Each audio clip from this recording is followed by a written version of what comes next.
네, 유성재 특파원 잘 들었습니다. 미국과 대립의 정점에 있죠. 중국도 이번 대선 결과에 촉각을 곤두세울 수밖에 없습니다. 베이징 연결해서 자세한 소식 알아보도록 하겠습니다. 김지성 특파원, 먼저 지금 중국의 분위기부터 좀 전해주시죠. 네, 중국은 이번 미국 대선에 대해 굉장히 말을 아끼고 있습니다. 중국 관영 매체들은 대선 개표 상황을 거의 전하지 않고 있고요. 오히려 이번 대선 결과의 불확실성이 커 미국 사회가 혼란에 빠질 수 있다고 강조하고 있습니다.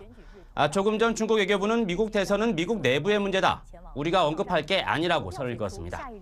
중국이 미국 선거에 개입하려 한다는 비판을 피하고 대선 이후 중국에 대한 공격의 빌미를 주지 않겠다는 의도로 풀이됩니다. 아울러 누가 당선되더라도 미중 관계는 크게 변하지 않을 것이다. 우리는 차분히 결과만 지켜보겠다는 의미로도 읽힙니다.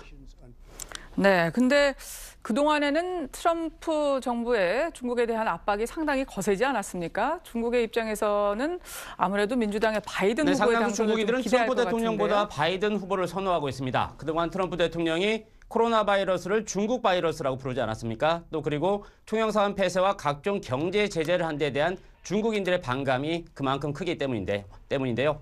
하지만 중국 지도부의 속내는 좀 다른 것 같습니다. 일단 바이든 후보가 당선되더라도 중국에 대한 견제 기조는 바뀌지 않을 것으로 보고 있고요. 오히려 바이든 후보가 홍콩이나 신장 위구르 인권 문제 등을 압박하고 나오면 대응이 더 어려울 수 있다는 분석이 있습니다. 물론 한밤중에 즉흥적으로 트윗을 올리는 트럼프 대통령보다는 바이든 후보가 중국 입장에서는 훨씬 예측 가능하다는 측면이 있겠지만 트럼프 대통령이 미국 우선주의를 내세우면서 동맹국과의 관계가 멀어지고 국제사회에서 미국의 입지가 좁아졌기 때문에 트럼프 대통령의 재선이 꼭 중국에게 불리한 것만은 아니다. 이런 분위기도 감지됩니다.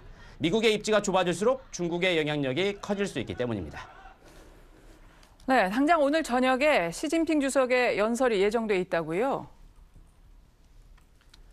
시진핑 주석은 오늘 상하이에서 열리는 중국 국제수입박람회 개막식에서 화상 연설을 합니다. 통상 개막식은 오전에 열리는데 이번 개막식은 이례적으로 저녁에 열립니다. 미국 시간으로 따지면 대선 다음 날 아침입니다.